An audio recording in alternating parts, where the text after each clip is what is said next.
Inyong mabati karon ang tulumanon, tubig sa kinabuhi.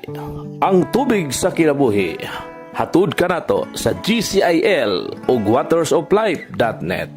Ug karon ania si Brother Lloyd Galion. Dayon ta megson sa tong pagpanag-uban og hinaut kong nagaskapiskay sa panglawas og dako ako kalipay sa imong pagpadayon sa pagsunod sa atong pagtuon. Ang atong hisgutan karon mao ang tanang tao dautan o basulunon. Atong basahon ang kasulatan sa Roma 3:9 ngadto sa 20. Matod pa, nan unsa man kun unsa naman kitang mga Hudyo, labaw pa ba kita? Kung labaw pa ba kita kahimtang kanila? Dili gayud. Kay ato nang gikasumbong nga ang tanang mga tao, mga Hudyo ug mga Grisyanhon na ilalom sa sala ingon sa nahisulat, walay matarong, walay bisan usa. Atong hisgutan maigsoon ang buti pasabot niini, matud pa, gisumada ni Pablo iyang mga reklamo batok sa mga Hudyo ug Hintil sa ngalan sa Dios. Iyang gipakita kanila nga wala ay bisan kinsa nga labaw sa matag usa. Ang tanan nakasala ug ilang mga sala tinuod, kung ilang gitalikdan ang insaktong dalan sa Dios ug nahimo silang ulipon sa sala gapo sa ilang kalaway o kagalingong pag-ilad. Giapil ni Pablo iyang kagalingon sa maong reklamo ug iyang gisulti kanato nga siya usab makasasala. Nakakita ka ba og bisan unsa nga makaluod nga ikasukan nimo imong mga sala, makapungot nga makahimo sa espiritu kalag nga makasuka. Itandi imong kaugalingon sa mga reklamo ni Pablo ug imong maila nga ikaw iyang gipasabot niini. Ang basahon ang Roma 3:11 matud pa 3:11 ug 12, walay usa nga nakasabot, walay bisan usa nga nagpangita sa Dios. Ang tanan nagasukwahi, nagadungag sa pagpangdaot, walay nagbuhat og maayo, walay bisan usa. Atong isaysay unsay pasabot nini. Kitang tanan dili limpyo sa atubangan sa nagasiga nga kabalaan sa Dios. Walay laing matarong apan si Kristo lamang. Atong mga unahuna na palibutan sa baga sa mga panganod ug dili kita makakita sa Dios. Ang taas nga sumbanan kung kinsa gayod siya, wala kita kahibalo unsa kang ngilngig sa atong mga sala. Kung ang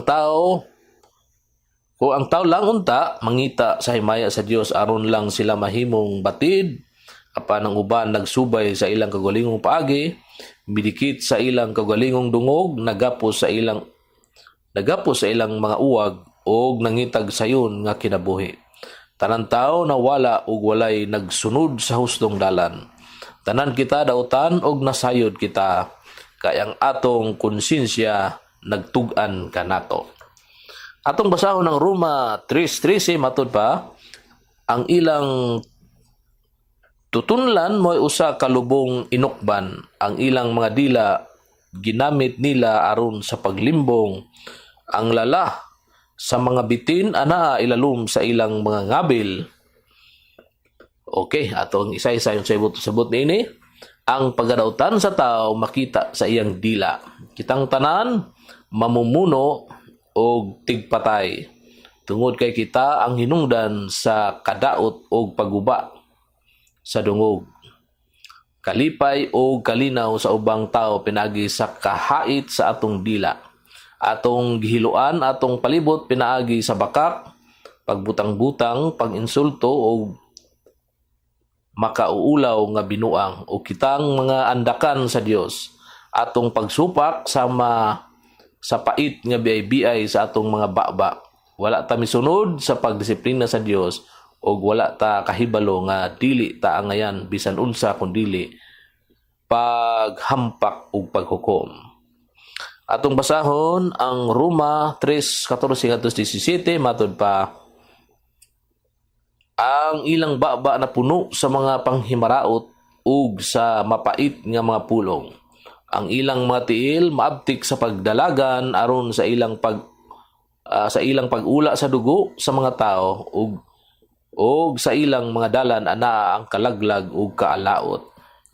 Ang buti pasabot nini igsoon, atong kalagot dili mawala tungod kay kita dili ganahan sa atong mga kaaway apan atong gihandom nga makalikay ta sa mga daotang tao.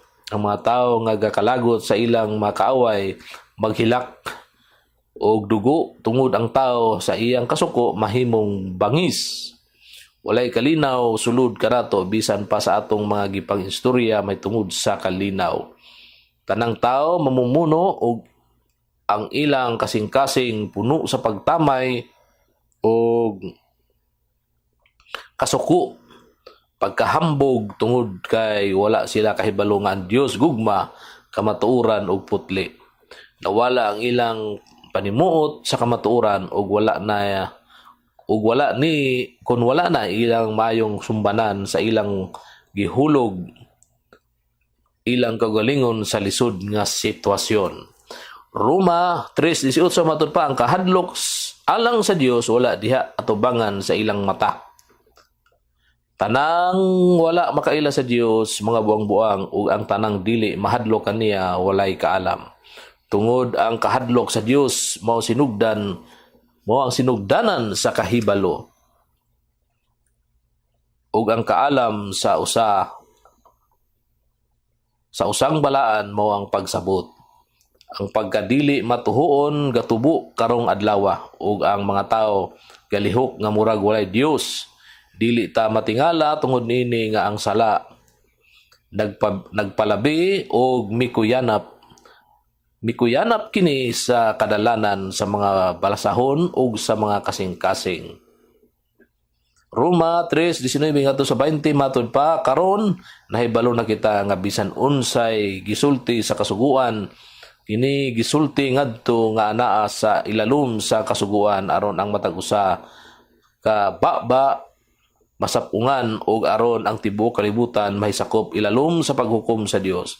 Kay sa atubangan sa Dios walay tawo nga pagamatarungon pinagi sa pagtuman sa kasuguan.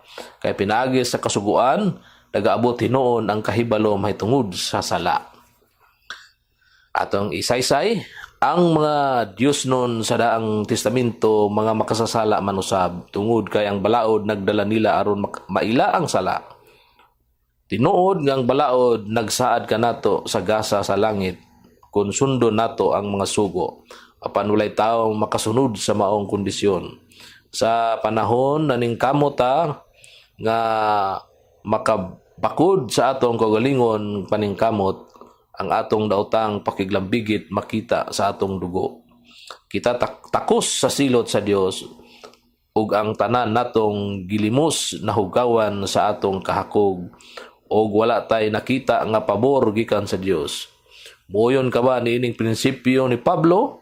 Busa basaha utro unsay gisulat ni Pablo kay basin mahimo kang malamon o mabuak ang imong kasing-kasing. Magampo kita igsoon. Langit nung Amahan, kami nagpasalamat kanimo tungod imo kaming gihatagan og paglaom ni Kristo aron dili kami mahimong matahapon og walay paglaom. Kami dautan sa among mga kasing-kasing, dila kamo tiil mata. O ang among kasing-kasing puno sa kasuko, puno sa kalaway, pangilad, bakak, hugaw kaayo, kami nga mga tao. Pasaylo ako sa akong sala o gipaduol imong kabalaan sa akong mata aron ang akong garbo mabungkag o kung ako magsimba kanimo Ginoo, ipalingkawas ako sa akong mga sala. Dunay pangutana igsoon, giunsa sa apostol pagklaro sa atong mga sala susama sa pagklaro sa pagkahugaw sa tanang katawhan. Usbon ko, giunsa sa apostol pagklaro sa atong mga sala susama sa pagklaro sa pagkahugaw sa tanang katawhan. Inyong nabati ang tubig sa kinabuhi. Kung naduna kamoy reaksyon, pangutana o opinyon, e-text ka na sa 0908-426-7070 o kaha 0906-7909-298. Sa dugang pagtuon o pagpaminaw, adto sa watersoflife.net, i-click ang Cebuano. Dagang salamat sa imong pagpaminaw.